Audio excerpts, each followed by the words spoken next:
Hello and welcome back. Eddie Rodasovich, George Stoya here on a Monday tax day. Welcome back to the program. Welcome back to the SoonerScoop.com YouTube page. A little bit of a practice report. We talked to you guys on Friday after we left practice and had some quick hitters from the 30 minutes that we were able to watch practice. It's a really good time to be joining SoonerScoop.com. It's game week, something like that. The spring game coming up on Saturday, full coverage on SoonerScoop.com. A good weekend for the baseball team. They sweep Kansas State. You had the softball team shockingly lose a game on Friday night, but they came back. They did win the series over BYU over the weekend. All good vibes. Bob will be up at Hall of Fame Stadium on Tuesday night when they take on Tulsa, and then back to Love's Field this weekend. But really good time for SoonerScoop.com. Really good time, especially with all the stuff that's happening in the basketball portal. Yeah. Over the course of the weekend, hosting Sean Padula as well as Brandon Garrison. So $1 for the month. Spring Ball preview or Spring Ball promo OU1 if you want to take advantage of it. 2 months, $1. 2 months, $1. Seems pretty easy. That'd be 50 cents a month. YouTube only, just for you out there in the YouTube world. Great time to sign up because really good time. I mean, we're going to do a portal show maybe later this week. Yeah, I mean the portal opens on Tuesday. Yes, and there's lots of guys that are entering that OU is sure to be involved with, obviously in the offensive and defensive line. So we kind of have some of the insight there that we've been posting on SoonerScoop.com as well. Some spring notes for some players, and we'll see. Maybe OU has some guys enter too. I think that there's a good chance that both the intake and the outtake is probably going to be plentiful across college football here over the next week to however many weeks that thing is open, and it's going to be rather interesting to see how active Oklahoma is. I know that it's something that we have talked about, whether it be here on the YouTube show, George, or, obviously on the Unofficial 40. Yep. It's going to be very interesting. Oklahoma's going to be active on the defensive line as well as the offensive line, as they even have some guys coming in this weekend for the spring game. So spring game coming up on Saturday. On Friday, we talked to you guys out there about just kind of everything that we saw. We said that we had talked to a bunch of players on Friday evening, and so let's get into it. First off, before we get into it, congratulations to the Oklahoma City Thunder, a top seed in the West. No big deal, but it is kind of a big deal. The youngest team to ever do it. Won the division. It was kind of a crazy weekend for the NBA world, but really cool to see. It's going to be fun. I can't remember the last time that you loved a team like this, maybe going back to even like 2016. We talked about it on the radio this morning. It's like 2012, 2013, obviously with the Western Conference semifinals or the Western Conference finals, and then getting to the NBA finals the year after was incredible. But this is, obviously it's going to be special. Hopefully, hey, if you got the plug for playoff tickets, hit me up because I'm looking to buy for cheap. No doubt about it. I know that you didn't talk to – I guess you did talk to us last week, but did you have any further thoughts on the passing of O.J. Simpson? No thoughts. Because I know he did it, and that's that. He did do it. He ran for 2,000 yards in 14 games. First to ever do that in the NFL world. All right, let's get into a little bit of what we talked about on Friday, just in terms of some of the guys that we were able to talk to. A bunch of, first-timers in terms of talking to the media. Let's start on the offensive line. Obviously, there's a lot of attention being put on the offensive line. We were able to talk with Heath Ozaeta as well as Joshua Bates, George, and just kind of your overall thoughts. It sounds like Heath has been really, really good this spring. I mean, look, these are two guys that very well could start for Oklahoma next year because of the way things have kind of fallen into place. And Josh Bates is filling in for an injured Troy Everett right now.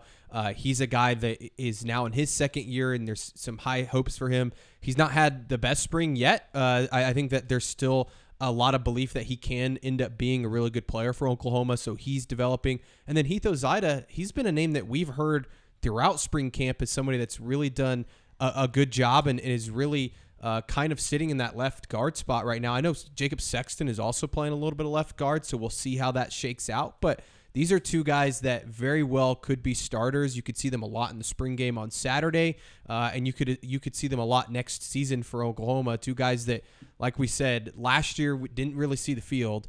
Took that year to kind of kind of learn and progress and grow. And it sounds like both those guys are starting to feel a little bit more comfortable in what they're doing. It certainly seems like that's kind of, I guess, the running bit for a lot of these guys, and especially the guys we're going to talk about on this show today. Is there's great opportunity out there. We talked to Heath on Friday night, as well as Josh Bates, just about the opportunity that's there and kind of learning as they go here in their second year in Norman.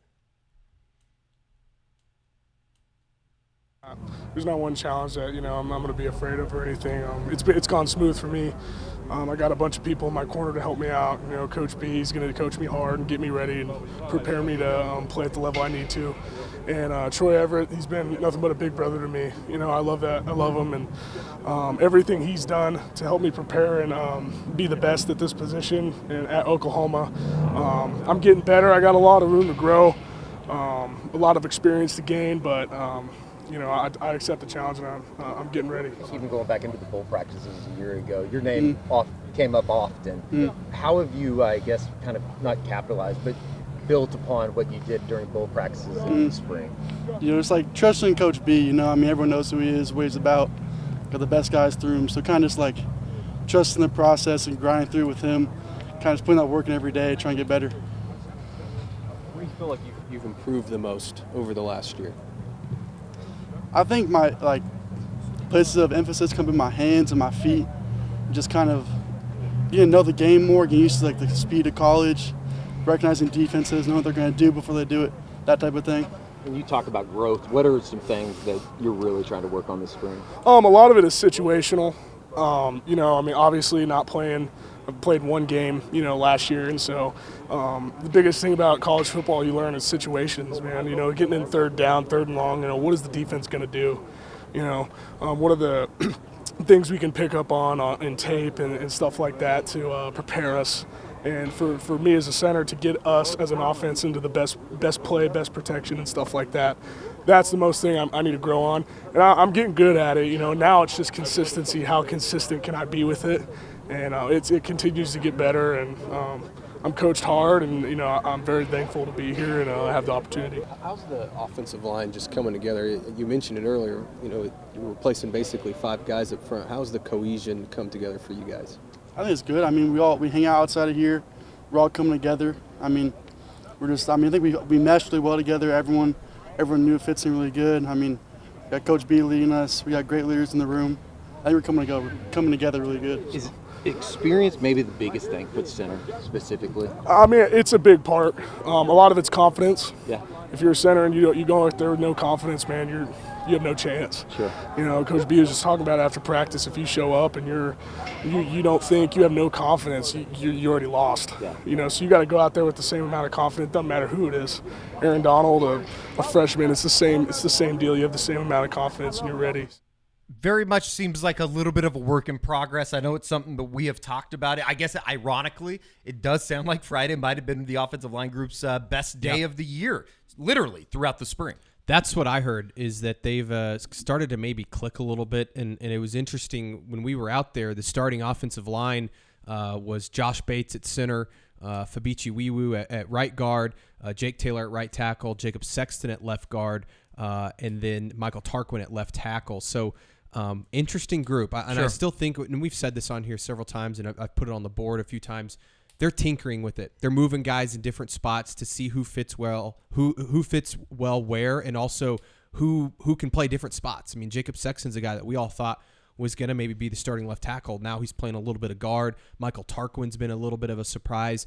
And then I think it's for those young guys is they like Heath Ozaeta. They like Josh Bates. They like some of these younger guys. Logan Howland's a name we hear a lot. They just haven't played. Sure. And they just said it. They haven't seen the field. And until they get out there and experience a real game, whether that's against Temple or Alabama, it's hard to know exactly what you're getting in those guys. And so they may be great in practice. Maybe they're not as good in practice. You're really not going to know until they get out on the field. And so that's why I think that as much as we've talked about the offensive line and maybe it not being where they want it to right now, I think it's really hard to tell in the spring and make a prediction of oh man, the offensive line's not going to be good or they're going to be great or whatever it is. I think that it's too early to say. And I think I think the one thing that is clear, Eddie, is they need some depth and they need some experience. And that's why we mentioned they like those guys. But if you can go out and get a guy that's played, a bunch of snaps at center like a Branson Hickman from SMU that we've mentioned several times, you go out and get them because they do have in-game experience versus a guy like Josh Bates who might have great potential. We just haven't seen him play yet. And I think that's why it's going to be so important, or I guess even more so interesting to see kind of how that portal situation is across the country here over the next couple of days. Going to be really interesting. I think one of the things on Saturday that I'm most excited about is seeing some of the younger guys within the program that step into that second year in Norman that are kind of making a name for themselves throughout the spring. And I think two of those guys on the defensive side of the football, Samuel Omosigho as well as Lewis Carter, they continually, their names come up. And it seems like Oklahoma is almost to a certain level going out of their way to get these guys out onto the field. Look, Brent Venables is known for getting his best athletes on defense onto the field in some capacity. And I think these two guys, you saw flashes last year, whether it was on special teams or in mop-up duty late in games that were blowouts.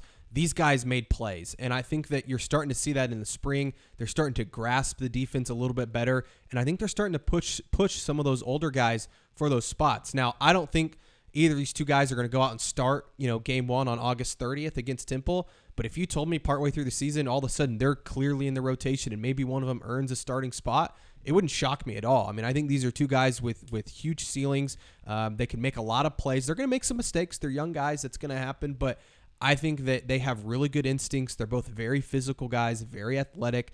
I think that the OU really likes them. It's just, where do they fit in? Because you look at that linebacker room, we've talked a lot about it. You've got Kip Lewis, who they really like, Jaron Canick, Kobe McKenzie, Desan McCullough's moved inside, and he's been playing really well at that will spot. Obviously, you have Danny that's going to be starting at the one spot. Maybe they work in it at Cheetah. Maybe there's a spot for them. I know Samuel Omosigho's been working some there at Cheetah. Maybe they run some 3 linebacker sets and you get a Lewis Carter in there on a third down or something like that. I think they're just going to try and find ways to get these two on the field because they're really good playmakers and their athleticism is something that I think really stands out. Being their second year at Norman, getting a little bit more used to things. Here is Samuel Omosigho as well as Lewis Carter talking about the spring to date. What's this spring been like for you just in terms of maybe getting a little bit more opportunity to really make an impact this year? I'm blessed with the opportunity that I've been given, and one thing Coach V says, it doesn't matter. You don't control the opportunities you're given, but you control how you control the opportunities. So I want to make sure to take full advantage of the opportunities that I'm given. I feel like this is kind of a big moment for you guys as far as making a bigger impact next year. Yeah, for sure. Just being out here throughout spring, I've seen a lot of growth from me, myself, and Samuel Omosigho as well. Just having, like I said earlier, a bigger role with the team and just being able to give something to the game and give something to the team. And I don't know, it just makes you feel better overall. Is it almost a confidence builder knowing that there's guys that are trusting you out there more? Yeah, for sure. That's one thing about it, because we always talk about trust and just toughness and being able to just go out there and play physical and do it back-to-back, consistency. I came in the summertime, and it's more comfortable. The game slowed down a little bit, and it's better for me because I know what I'm doing. I'm trying to know the responsibilities of the people around me so I can get a better feeling of the defense and be able to play faster. Really just, it kind of not humbled me, but like it kind of gave me that motive for like just, it's more to go, like just keep working and soak up game for all the other guys and just keep pushing. Things will come my way. It seems that Danny and Jaron, the leader of that group, how much have they grown just in terms of leadership and you guys being able to kind of follow along as, I guess, they mentor you? Danny staying was a big thing. It was a big help, I ain't gonna lie, because there's a lot of mental things about football and just understanding how football works and how the formation can adjust, how the formation can tell if it's a pass play, run play, just simple IQ. That's why I'm really appreciative of how Danny is teaching me and how they're just being good mentors and good role models. You talk about a guy that I think is really going to endear himself to the fan base as well as the media because he was very comfortable talking to us on Friday.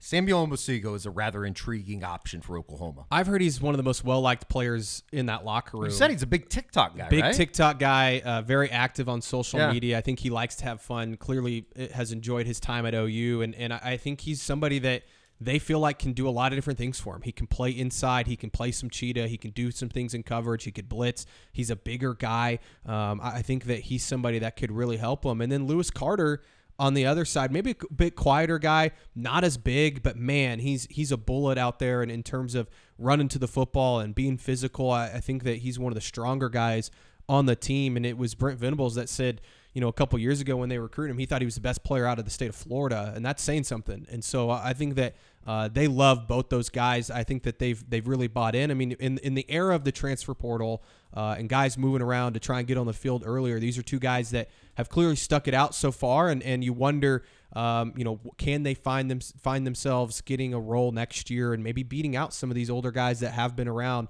as they continue to grow. It certainly seems like there's a plan for both of them to get them onto the field. And you're not going to see a whole lot on Saturday at the spring game, but I do think just in terms of being able to see them out there and running and, maybe more so than we have seen so far, it's kind of exciting because like you said, Brent Venables was extremely high on Lewis Carter coming out of high school. I know Josh McQuishan was really high. I remember he sent back the video from one of Lewis Carter's high school games. And it was just like, yeah, that's a Brent Venables type of defensive player. Just how he was all over the field and the physicality that he was making plays with. It's going to be rather exciting. I've heard he's the hardest hitter on the team. And that's saying something for a guy that's not. I mean, again, like I said, he's big in terms of like he's built like a rock, right? But he's not the tallest guy out there. I think everybody's seen his exploits in the weight room as well. Oh yeah, but he runs downhill. He's physical. He can run, and I think that there's just a lot to like about him. And he's a name that we've heard when we get those scrimmage notes and we talk to some people. He's always a name that we hear. PJ Adebawore for the first time met with the media on Friday evening after practice. It kind of been an interesting couple weeks. I know that it could be seen that we went after him a little bit during the unofficial 40 last week, and all of a sudden you look up, he had a really good scrimmage. It sounds like he had a really good Friday practice as well. But in terms of what he's going to give that defensive end group, I think it's rather important you see a little bit of development from him to, maybe have that light turn on and he start being the five-star guy that I think everybody expected from day one in Norman. It sounds like he's getting a little bit bigger as well. A lot of focus on that this spring. He's a massive human, and it's what's funny is he told us, on Friday that he's up to 248, and I think he came in to OU as a true freshman a year ago at like 225-ish, so he's put on 20-some pounds of weight now, and he wants to get up to 260 by the season, which is scary to think about, but certainly looks the part out there like he always does, but it sounds like he's really started to kind of figure out the fundamentals. I think that, he came in as such a raw prospect and a guy that really had to kind of fine-tune those little details to become an elite pass rusher. And we saw at times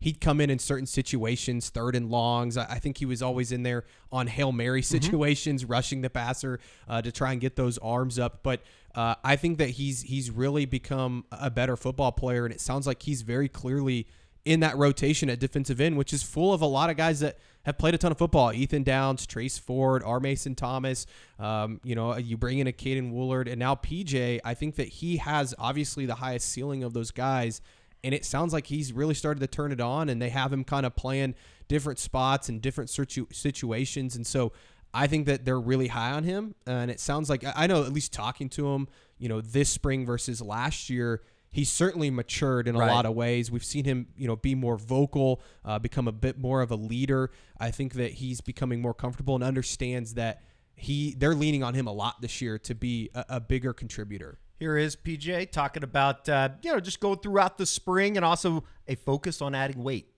I would say, learn that, I just got to really just know my techniques better, know my job better, be more solid there. Going into this next year, that's one thing I'm going to work on every day. Again, gaining weight, just learning that it's a different type of game in college. That you got to be heavy-handed here. So that's just eating, constant eating, nonstop. It's got to be a mindset. You got to treat it as if like you're lifting, like the way you attack football, the way you attack weight room, you got to attack food the exact same way. Any type of goal you have, you got to attack everything the exact same way. What are you up to right now, weight-wise, and what do you hope to get to? Like 248-ish. Next season, I would like to be. I couldn't tell you exactly. I'd like to be at least 255, 260. Well, again, it's only spring ball right now, so we don't know what everything's looking like. But my expectation is to play as much as I can and be someone who could just produce. Someone who they can count on going out on the field, someone who they can hang their hat on. So that is PJ Adebawore talking to the media on Friday night. Was it R. Mason Thomas that threw out the Myles Garrett comparison? I think that, obviously maybe start a game first, but he did play in 13 games a year ago as a freshman, 6 tackles, 3 tackles for loss, 1.5 sacks. It would seem that he is moving into a realm where expectations are always going to be high when you have 5 stars next to your name when you come in from high school, but it seems like this is kind of the go time, and especially playing behind some guys that have a little bit of a veteran role on the team.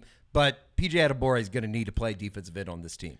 Yeah, last year I think he played around 180 snaps. I would expect that to get closer to about 250, 300 this year. And again, I don't know if he'll start for Oklahoma. I think Ethan Downs and R. Mason Thomas are kind of the front runners for that right now. But I do think that he's going to play a lot more, especially situationally. I think he's one of their better pass rushers. And again, you have those long arms. Even if you don't get to the quarterback, if you're able to put those up, maybe you can knock down some passes. But I definitely think that they're counting on him being a better player this year. And not to say he wasn't good last year. I think he was just a true freshman, right? Sure. And he's thrown into that kind of a situation. I think this year they're expecting him to be a real contributor, those numbers to go up. And so everything we've heard is look, a couple of weeks ago we were like, man, we're not hearing about PJ. Now all of a sudden all we hear about is PJ. So we'll see. It's just spring, but I think this is a big summer for him. If he can get up to that 255, 260 range, he's certainly going to play a lot on the end for them. Also had a sack during kind of the 2-minute drill live period that we saw on Friday. It's going to always look really, really good when you're talking about him. But, it does seem like that light's come on a little bit. Definitely. A lot of development here through the spring, which is obviously good news. We don't know if he's going to start, but I do think the next guy, we could probably pencil him in and use a little bit of ink when you do so. Bauer Sharp's continually been impressive. I think that we've talked about it. I mean, we highlighted him as one of the newcomers that has really made a name for himself. If he's not 1A, he's probably 1B. We talked to him for the first time on Friday. Yeah, he was awesome. Great guy to talk to. You can tell that he's already, even in his few months on campus, like he's kind of become a leader, I think, in that tight end room. And obviously he's an older guy. You've got a bunch of young guys that are super talented in that room, but Bauer's a guy that's played some football, and he's been a quarterback, so he kind of knows what it looks like to have that, vocal part of the leadership. And Jake Roberts being out this spring, I think, has allowed him to kind of step into that leadership role a little bit. And I expect Jake Roberts to play quite a bit too, but I think Bauer's athleticism has been impressive so far. I think he's been better than what maybe some guys expected. I think he's kind of already got a connection with Jackson Arnold. It seems like they've connected because he used to be a former quarterback, so they can relate. He's very smart, so I think he's picked up the offense really quickly. And he's physical, Eddie. I think that's the big thing is we hear about his athleticism, his ability to run. I think his run blocking has been maybe more impressive than what some people thought, and he likes to hit. He likes to get his nose dirty, and I kind of asked him about that too on Friday about is that kind of the biggest adjustment he's had, and he said yes, but he feels like he's finally getting comfortable doing more blocking stuff. So he's been awesome, and I fully expect him to start for Oklahoma next year. You know who else like to get their nose dirty? I don't want to know who you're going to say. Whitney Houston. Here is Bauer Sharp talking about adjustments to Norman life, as well as, just his experience as a quarterback, understanding the offense and the tight end room just as a whole. It's just a blessing every day. I just don't try not to take it for granted. I've just come from so little and now I have so much. But just competing with these guys every day just pushes me to be great. And so I'm just thankful to do that every single day. What have you made of the offense's progression so far through the spring and how they're utilizing you? Yeah, I love it. Joe John has told me from the get-go I'm going to get an opportunity, and just when that opportunity comes, I'm going to try to make the most of it. But every guy's just a leader. There's no some leaders and not leaders. Every guy's a leader, starting with 11. He's stepping in that role more and more each and every day. And so I try to be that guy as well, vocally, and try to lead these guys. So being a former quarterback, how hard was the adjustment to blocking and those sorts of things? And how do you feel like you've gotten better at that as you've transitioned to being a tight end? Yeah, it was that was definitely the hardest thing from going from the transition is blocking. But once I just got the technique down from the great coaching I've had from Ross Jenkins at Southeastern, and then Joe John here, it's been a great transition. Just super blessed. I think there's a lot of us that we come out here and we go, tight end room's completely changed from what it was last year. How have you felt like just overall as a group you guys have been? How impressive is somebody like a Devon been just in terms of he's so young? Yeah, he's awesome. He's got so much talent. You know, the sky's the limit for this dude. He weighs like 260, 265, just a straight beast. But the camaraderie in this room with Coach Joe, John, Grady, and Fish, it's just awesome already throughout this whole spring. We love each other. We push each other, and we love to compete. I don't think it has to be much to get better production from the tight end position. Just guess. Tight ends combined, how many receptions did they have a year ago? Gosh, I know Stogner was only around like 12 or so. I bet it was like 20-ish. Am I close? 20, right on the number. Wow. 20 receptions. Austin Stogner had 17 receptions a year ago. Blake Smith had 2. Cade McIntyre had the 1 in the Arkansas State game, I believe. Yeah. It is not, I think, jumping out on any type of limb to say that group is better right now than they were a year ago. Obviously, you're losing a little bit of experience, but Bauer Sharp is just it's kind of been amazing to see his transformation or the way that he's been able to make a name for himself. And like you said, I think there was a big question mark about how he was going to adjust himself to blocking. Certainly going to be a big role for the tight end position, but it seems like that thing is just healthier overall. Yeah, and I think the biggest thing you'll notice with this group is they're faster. And we've talked about Austin Stogner's speed, and he was a big guy, 6'6", 250 something. Bauer Sharp's, I think, more around 6'3", 6'4", 250 something, but he can run. And he's a guy that, played some H-back at Southeastern, obviously played quarterback in high school, and they did a lot of different QB powers and those sorts of things. He's somebody that I think can get open down the field and make some plays with his legs. So I'm interested to see how they use him versus how they used Austin Stogner last year, because Stogner was just not a weapon at all. And I think that they're going to be able to do some different things with Bauer Sharp because he is going to create some mismatch problems. He's big enough that it's going to be tough to guard him with a slot corner, and he's, I think fast enough to beat some linebackers with his speed. So I think that he's going to create some mismatch problems. I think Jake Roberts, once he gets healthy, and then you mentioned it in your question to Bauer, Devon Mitchell, how are they going to use him? He's so young, and I don't think he's somebody that's ready to be quite the run blocker yet, but I do think that he's somebody that could be a red zone target. Caden Helms is another guy if he can get healthy. I was going to say, you can't talk about the tight end position on my watch without he might be the biggest X X factor. Mentioning Caden Helms and just kind of seeing what you can get out of him. Because he might be the fastest of that group, and all of a sudden if you can put him in the slot and do some different things, that really causes some mismatch problems. Can obviously go up and get the football. His biggest thing, he's just got to stay healthy. Same with Cade McIntyre. I think Cade McIntyre can help this team, but he's also got to stay healthy and continue to get better. On Friday's show, we talked about the loss of Jalil Farouk. Obviously, he would miss the rest of the spring with the foot fracture. If you're talking about the wide receiver position, it's hard not to talk about two guys that come to mind, and especially with the way that they've participated within the spring. Deion Burks, Purdue wide receiver transfer, as well as Jayden Gibson, who it seems like is making a play every other day. Yeah, the two guys that when we hear about the scrimmages, they are scoring, quite a few touchdowns, especially Jayden Gibson. I think he's found the end zone several times in the scrimmages this year, and it sounds like he's kind of been Jackson Arnold's go-to guy. And when we were out there on Friday, they were doing the 2-minute drill, and who did Jackson go to on third down to pick up the first down to set up a field goal? It was Jayden Gibson. So I think you're going to see Jayden Gibson play quite a bit. It wouldn't shock me at all if he starts next year for Oklahoma.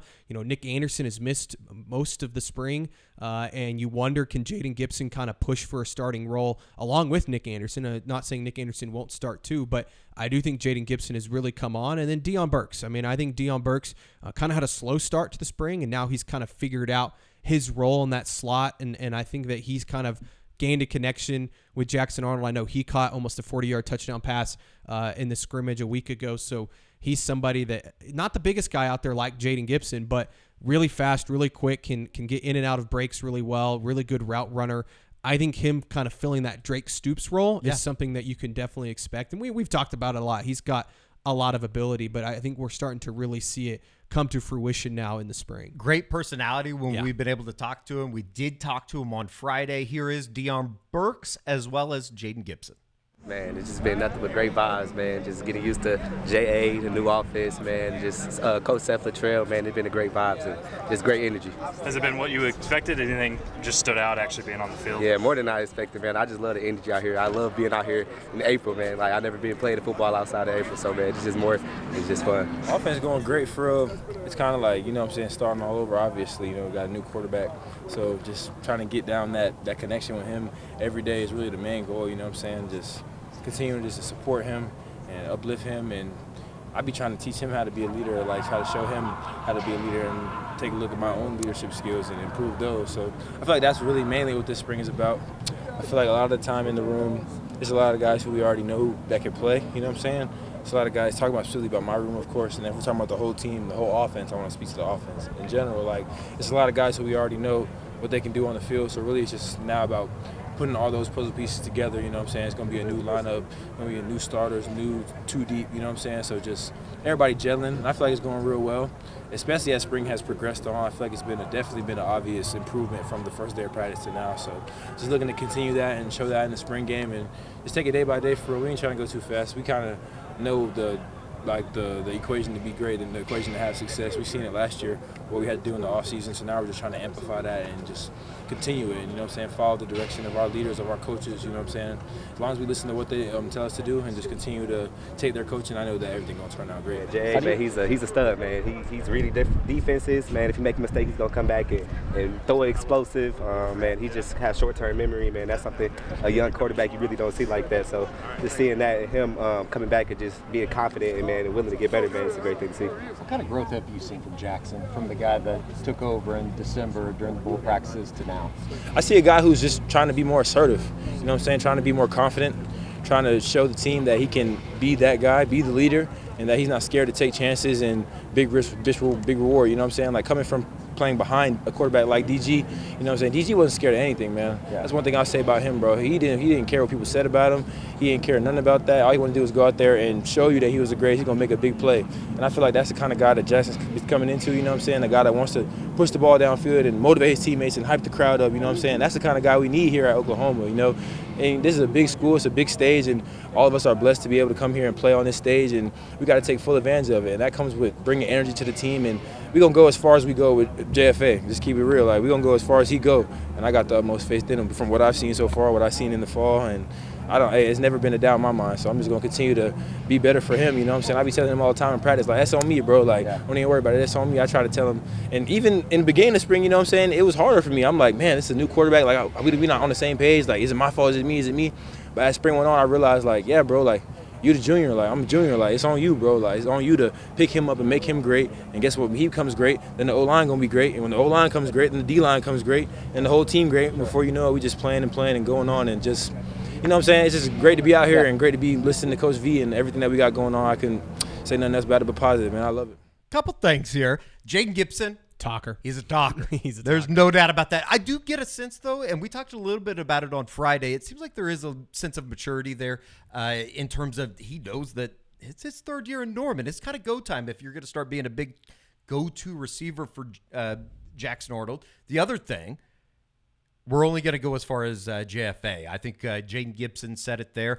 It's been interesting. I know that we've had the discussion about where Jackson Arnold is at during the spring period. It's going to be kind of fun to see him sling the ball around on Saturday. Hopefully, fingers crossed, it's not too wet out. Yeah, I think that it's going to be good because I think that people from the outside have been like, well, we haven't heard much about how good Jackson Arnold's been in practice. And I think he's kind of had an up and down spring. Some of that's, the offensive line being able to protect him and give him time. I think some of that's also just Jackson Arnold being a true freshman. I think that, we put in the scrimmage notes last week, he threw 2 touchdowns. He also threw 2 interceptions. And I think that there's going to be days like that where Jackson's kind of going through those growing pains of being a freshman quarterback or I guess a sophomore quarterback now. But I do think that he's gotten better this spring. And I think that receiver room has a lot of talent. And I think Jayden Gibson's a really good example, Eddie, of someone, a year ago in the spring, we were talking about Jayden Gibson. Oh, maybe he'll enter the portal, and he wasn't having as good of a spring. He had, been known for the drop passes. I think it was the spring game last year. He had the drop in the end zone that was the last play of the spring game, and now all of a sudden he's being talked about as a potential starter, somebody that could help them a lot at that position. So I think this whole offense, Eddie, is just continuing to grow, and it's going to take some time. And I think people need to be patient. This isn't going to be the 2018 OU offense, right? Or the 2017 OU offense, some of those great ones.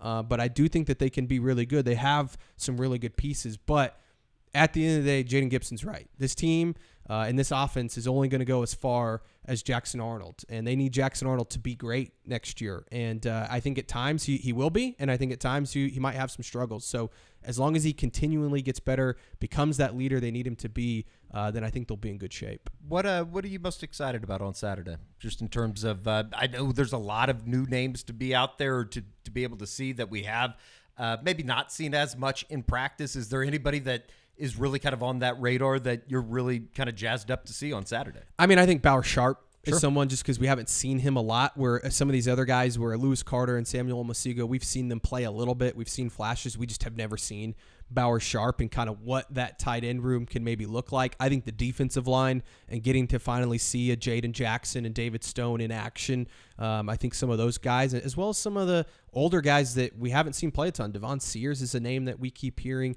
Grayson Halton as well. So I think that's where my attention will be, is that defensive line, and then kind of seeing what weapons the offense has and where guys are playing on the offensive line. Because like I said, I think they're really moving some guys around to see who are their best five and how do they get them all on the field at the same time. It hasn't been officially announced, but it does sound like it's going to be offense versus defense. You know, Danny Stutzman's going to be the captain of the defense.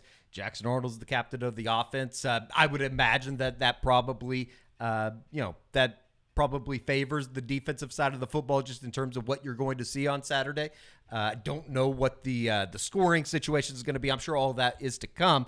There is a little bit of weather forecasted for Saturday, so maybe keep your eyes peeled on that. Maybe if there's going to be any changes or start times. The good news is I don't think that it's severe weather or anything like that. It's just kind of supposed to be a shitty day on Saturday. And I've heard too that they're monitoring it right now. Like I think that I'm not saying they're going to move the game, but it's certainly something that they're aware of, that the weather could be pretty bad. And you remember that time in 2019 that it was really supposed to be bad on Saturday. They moved it to Friday night.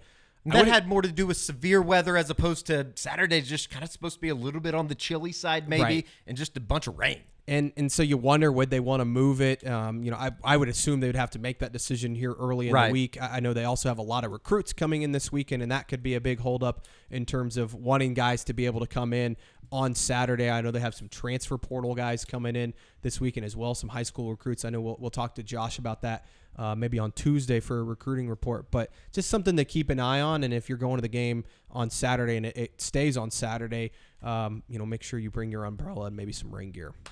Can you bring an umbrella in? I have no idea. But you might as well. It's the spring game. Who cares? And if they ask, just say George told you to. Yeah. All right, very good. It's going to be a kind of a fun week. I think the transfer portal stuff is going to be really interesting, though, to see, not only who enters from all over the country, but if Oklahoma loses anybody. And, certainly I think I'm sure they will. I would just say that. I think that they are, but I don't think it's going to be anybody that you go, oh, my God, he's expected to start wherever next year. Yeah, no, I don't think, there might be some names that you're like, oh, I didn't expect that, but I don't think it'll be anybody they're like, oh, they were a day one starter for Oklahoma. I'd be pretty shocked. All right, sounds good. Thank you, George. For Mr. Stoya, I'm Eddie Radosevich. We'll see you right back here on the SoonerScoop.com YouTube page next time.